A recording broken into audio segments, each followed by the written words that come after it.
Você pra mim é problema seu. Eu acho isso muito chique. Olá, eu sou o professor Paul Kelter e agora que terminamos a matéria, proponho que ouçam o Paul The Cast, um podcast com um bate-papo bem legal que resume o que estudamos.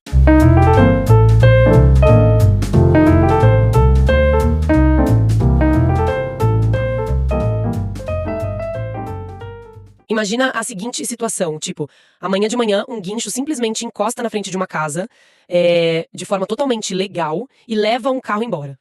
Só que assim, pra pagar uma dívida que o dono daquele carro desconhece completamente. Uma dívida contraída por uma pessoa que ele nunca viu na vida. E o pior, o juiz assinou embaixo. Nossa, o seu pesadelo absoluto, né? A pessoa acorda, vai pra garagem e o patrimônio dela tá lá na mira da justiça por um erro de percurso no sistema. Pois é. E o mais desesperador é que, tipo, como a ordem vem de um magistrado, não adianta discutir com o oficial de justiça, não adianta ligar pra polícia, a máquina estatal já tá em movimento contra um inocente. É com esse cenário de tirar o fôlego, que parece muito roteiro de cinema, mas que acontece todos os dias nos fóruns do país, que damos as boas-vindas aos estudantes de direito e futuros colegas de profissão que acompanham a nossa imersão de hoje. Muito bem-vindos, pessoal. E a nossa missão nessa discussão é justamente destrinchar um tópico essencial do processo civil, que é focado na única válvula de escape para esse inocente da nossa história, os famosos embargos de terceiro. Exato. E olha, é o momento perfeito pra gente mergulhar nisso.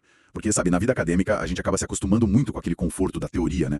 A doutrina, o material, eles dão pra gente conceitos super elegantes como turbação ou esbulho. Mas o que separa um estudante comum de um estrategista jurídico de excelência é entender a mecânica sangrenta da prática. Nossa, sim, a diferença entre o papel e a vida real. Exatamente. É saber como uma turbação se traduz em uma família, tipo, perdendo a paz, e como o advogado entra nessa arena pra reverter a situação. Então vamos começar limpando o terreno com esses termos. Pra quem tá construindo a base agora, a turbação seria a ameaça, né? Aquele incômodo à posse, tipo um oficial de justiça avaliando a casa. Isso, a ameaça. Já o esbulho seria a perda real mesmo, o carro sendo levado de fato. E o material que a gente está usando de base hoje traz uma visão fantástica para explicar o porquê dos embargos existirem. Traz mesmo. Tem aquela parte do Pontes de Miranda. Exatamente. O texto cita o Pontes de Miranda sugerindo que, no fundo, essa ação serve para garantir que o juiz respeite os limites da própria sentença. Mas assim, vamos tirar isso do juridiquês. Como a gente visualiza essa limitação na prática? Bom, pense em um processo judicial como uma panela de pressão fervendo. Adoro essa analogia. Lá dentro estão o autor e o réu, trocando acusações, produzindo provas, assumindo os riscos daquele litígio todo.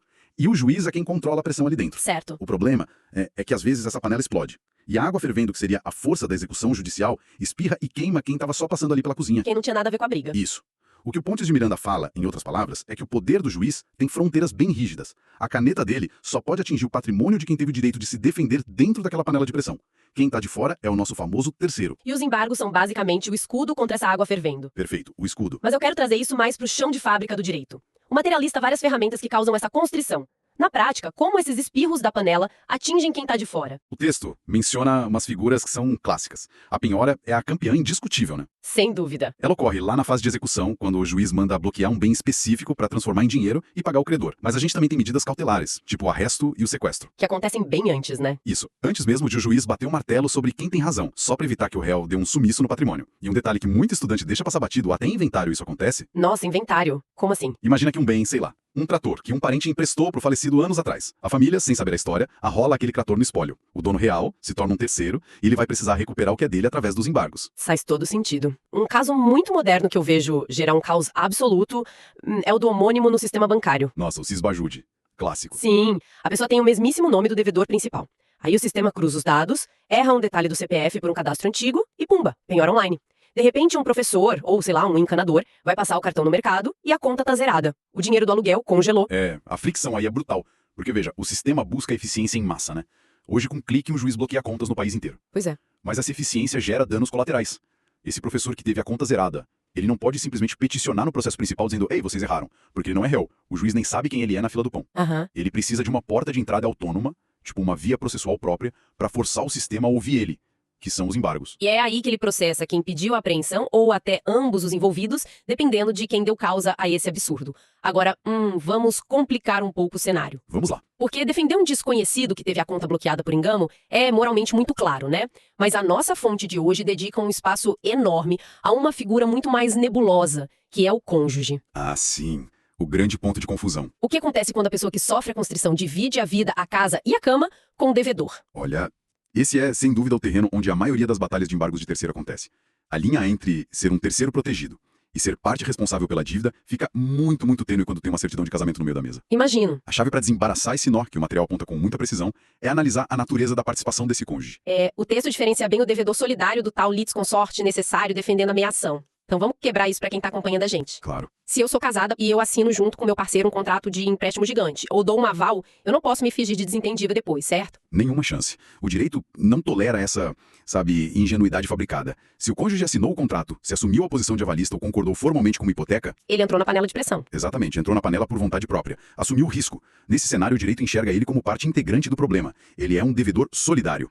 Se ele quiser discutir o valor da dívida, ele vai ter que usar os embargos à execução. A porta dos embargos de terceiro para ele tá trancada. Tá, entendi. Mas e a outra situação? Aquela em que um dos cônjuges faz uma loucura financeira totalmente escondido. Porque o material fala muito de penhora sobre bens imóveis, onde o cônjuge inocente ataca só para defender a ameação. Eu adoraria ver a mecânica disso operando na prática. Bom, vamos montar um cenário então, porque é aqui que a estratégia jurídica brilha de verdade. Imagina que um marido, tentando salvar uma empresa que tá falindo, pega um empréstimo gigantesco. Tipo com um agiota ou fundos de investimento. Nossa! E não conta nada para a esposa. Zero. A empresa quebra, obviamente. Os credores entram na justiça e o juiz manda penhorar a casa da família, que está no nome dos dois. A esposa simplesmente recebe o oficial de justiça na porta com a ordem de avaliação da casa. Meu Deus, o chão desaparece. Mas ela não pode simplesmente pedir pro juiz anular a dívida, né? Porque o marido de fato deve esse dinheiro. Esse é o ponto crucial. Ela não tenta salvar o marido. A dívida existe e o patrimônio dele tem que responder por ela. O problema prático é que uma casa é um bem indivisível. Aham. O oficial de justiça não pode penhorar a sala e a cozinha e deixar os quartos para a esposa morar. A casa inteira vai a leilão. Então, o que a esposa faz? Entra com os embargos. Isso. Ela entra com os embargos de terceiro para proteger a ameação dela. Ou seja, a metade que cabe a ela por direito no patrimônio do casal. Então, basicamente, ela usa os embargos para dizer pro juiz: olha, pode vender a casa, mas do dinheiro que entrar no leilão, 50% é meu e credor nenhum pode tocar. Perfeitamente. Ela constrói uma muralha ao redor da fatia dela do bolo. É o sistema jurídico operando uma contenção de danos para que a imprudência de um não lance o outro, na miséria absoluta. Muito claro. Bom, agora que a gente compreendeu quem pode lutar e pelo que lutar, a gente precisa falar sobre o campo minado que mais destrói a saúde mental de muito advogado por aí. Os prazos. Ah, os temidos prazos. O relógio tá correndo, a casa tá penhorada. O material base destrincha prazos diferentes dependendo da fase em que o processo principal se encontra. E aqui não tem margem para erro poético, né? Prazos são implacáveis. As regras mudam de forma drástica se a gente está na fase de conhecimento, que é quando o juiz ainda está descobrindo quem tem razão, ou na fase de cumprimento de sentença e execução. Lendo a nossa fonte, a primeira regra parece bem tranquila. No processo de conhecimento, os embargos podem ser opostos a qualquer momento, desde que a sentença não tenha transitado em julgado. Então, assim, enquanto a briga principal estiver rolando, eu posso ir lá, levantar a mão e avisar que o bem é meu. Sim, porque nessa fase o Estado ainda não está arrancando o patrimônio de ninguém à força, né? É tudo expectativa de direito. O terceiro tem um respiro bem maior para agir. Agora, a fase de execução é outra besta completamente diferente. Aqui o Estado já tomou a decisão e está usando a força bruta para liquidar o patrimônio. Ok, então vamos focar na execução. O texto me diz que o prazo é de até 5 dias depois da adjudicação, da alienação por iniciativa particular ou da arrematação. Mas, pausa rápida aqui. O que são essas três coisas de forma bem prática, antes da gente entrar no prazo em si? Ótima pergunta, porque o texto meio que assume que a galera já domina isso, né? Simplificando muito. A adjudicação é quando o próprio credor vira e diz, olha, ao invés de dinheiro eu fico com esse bem pelo valor da dívida. Certo. A arrematação é o leilão clássico, público, onde qualquer um dá lance. E a alienação por iniciativa particular é quando o juiz autoriza um corretor credenciado a vender o bem no mercado privado mesmo, para agilizar. Basicamente, são 3 formas de tirar o bem do devedor. Entendido. Então, voltando para o prazo. Se a casa daquele nosso exemplo foi arrematada no leilão, numa segunda-feira, eu tenho 5 dias. Então, até sexta-feira, eu tô tranquila para protocolar os embargos. Certo, uma semana inteira de folga. É aí que mora a armadilha que encerra muita carreira precocemente. A sua lógica seria perfeita se o legislador não tivesse inserido uma vírgula e uma ressalva letal logo em seguida no artigo. O prazo é de 5 dias sim, mas preste atenção. Sempre antes da assinatura da respectiva carta. Peraí, como assim? Se o leilão foi na segunda, e digamos que na quarta-feira o juiz e o comprador já assinam a tal da carta de arrematação, o meu prazo de 5 dias simplesmente evapora no terceiro dia. Ele deixa de existir instantaneamente. Acabou. Nossa. E por que o sistema é tão cruel com o terceiro nesse momento? Porque a gente entra num choque de princípio, sabe? De um lado você tem o direito do terceiro inocente. Do outro, a segurança jurídica do próprio sistema de leilões do Estado. Faz sentido. Pensa comigo. Quem é que compraria um imóvel em um leilão judicial se, sei lá, meses depois de pagar e assinar a papelada toda, um terceiro pudesse aparecer do nada e anular tudo? Ninguém compraria. O sistema ia entrar em colapso total. Com certeza. Então, a lei determina que, a partir do momento em que a carta é assinada, o comprador de boa-fé está protegido. O sistema sacrifica a agilidade do terceiro para garantir que a máquina do judiciário continue rodando. É uma verdadeira guilhotina processual. Mas me diz uma coisa, se o advogado dormir no ponto e a carta for assinada, o terceiro perde o imóvel para sempre? Para sempre, no sentido de recuperar aquele bem específico através dos embargos, já era. A única saída que sobra para esse terceiro é iniciar uma ação autônoma de perdas e danos contra quem causou o problema, para tentar receber o valor em dinheiro. O que deve demorar uma eternidade. É um caminho amargo amargo, longo e muitas vezes inútil, né? Porque o devedor geralmente já está completamente falido. Por isso que eu digo, na fase de execução, o prazo não é 5 dias, o prazo é agora. Pois é, e com esse nível de urgência, vamos para a prancheta. Como que os estudantes estruturam esse contra-ataque? O material aponta para a elaboração da petição inicial e exige 2 coisas fundamentais logo de cara: a prova sumária da posse e a comprovação da qualidade de terceiro. Exato. A teoria exige que você convença o juiz quase que de imediato. Não basta chegar lá e contar uma história triste, sabe? É preciso materialidade. Tem que provar que não faz parte daquele processo original e, principalmente, que o bem já estava sob o seu domínio. Mas como eu produzo essa prova em questão de horas, para evitar que a carta de arrematação seja assinada? A doutrina fala em juntar documentos e rol de testemunhas na própria inicial. A robustez documental é a sua principal arma aqui. Se for um carro, você junta IPVA pago há anos no seu nome, apólices de seguro antigas, recibo de manutenção da oficina. Tudo que mostrar a posse. Isso. Se for um imóvel, contas de luz, água, IPTU no seu nome, contratos de gaveta reconhecidos em cartório.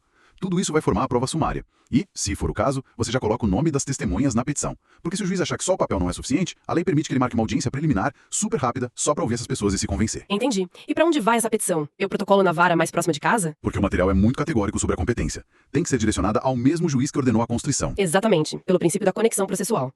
O juiz que mandou prender o bem é quem tem a jurisdição e o contexto completo da briga principal para poder mandar soltar.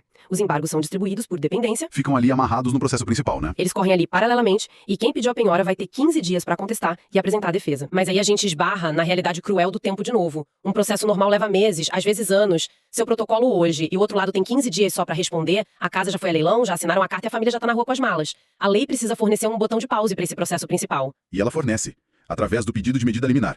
Se o advogado fez um trabalho excelente, juntando aquela prova sumária da posse bem redondinha, ele pede pro juiz apertar esse botão de pause imediatamente. Aí o juiz defere a liminar e expede um mandado para inibir o leilão ou até para devolver o bem provisoriamente pro terceiro enquanto eles discutem. Ufa, isso salva a pele do terceiro. Mas, olhando a lógica do sistema, se eu sou muito amiga de um devedor milionário que tá prestes a perder tudo, o que me impede de protocolar embargos de terceiro mentirosos, dizendo que o iate dele, na verdade, é meu, só pra conseguir essa eliminar, travar o processo e dar tempo pra ele fugir com dinheiro? Ah, o sistema previu exatamente essa tentativa de fraude. É por isso que, ao considerar liminar, o material destaca muito bem que o juiz condiciona essa liberação à prestação de uma caução. Ah, a famosa caução. Isso. É uma garantia que o terceiro precisa depositar nos autos, que pode ser em dinheiro ou dando outro bem em garantia. Seria tipo um depósito de segurança para provar as boas intenções? Exato. O juiz basicamente está dizendo, olha, sua história parece verdadeira. Eu vou paralisar a execução, mas você vai deixar esse valor aqui como refém. Se lá no final do processo eu descobrir que você era um testa de ferro, agindo de má fé para tumultuar, esse dinheiro da caução vai ser entregue pro credor para compensar o atraso. É um balizador ético maravilhoso para frear litigância irresponsável. É um mecanismo brilhante mesmo, cheio de pesos e contrapesos. Protege o terceiro, mas cobra um preço pela intervenção no direito alheio. Bom, caminhando para nossa síntese, a mensagem que fica para quem estuda o direito é a magnitude estratégica dos embargos de terceiro, né? Eles não são só uma peça burocrática, eles são um grande escudo de proteção do cidadão comum. Com certeza. O que essa nossa imersão de hoje revela é um sistema de justiça em constante busca por equilíbrio. A força de uma execução do Estado tem que ser implacável, claro, para que as sentenças não virem letra morta. Mas ela jamais pode esmagar direitos fundamentais de inocentes ao longo do caminho. Os embargos existem justamente para lembrar ao Estado que os fins não justificam atropelar quem está à margem do litígio. É o freio de mão da justiça cega, sem dúvida. E para encerrarmos, eu quero deixar uma provocação para quem acompanha a gente, que vai um pouco além das páginas do material que a gente explorou hoje. Manda. A gente passou essa imersão inteira falando sobre carros rebocados, casas, contas em bancos tradicionais, bens físicos ou rastreáveis, onde uma conta de luz ou um IPVA provam a posse. Mas a economia está migrando muito rápido para um ecossistema de ativos criptográficos. Nossa, verdade. Criptomoedas, NFTs, tokens armazenados em carteiras virtuais completamente descentralizadas, sem um CPF vinculado ou fronteiras geográficas. Quando a justiça começar a emitir ordens de constrição e bloqueio em exchanges ou em protocolos de finanças descentralizadas, como um terceiro inocente vai conseguir produzir aquela prova sumária da posse, rápida e robusta? É um baita desafio. Pois é, se não há um cartório atestando que aquela chave criptográfica era apenas sua antes da penhora, como você embarga a ordem de um juiz no século XXI? Fica o convite para os nossos futuros colegas debaterem esse abismo tecnológico nos próximos círculos de estudo. É um excelente tema para debate. A lei vai precisar evoluir muito rápido, gente. Agradeço muito a companhia de todos. Até a próxima discussão. Um abraço, pessoal. Até mais.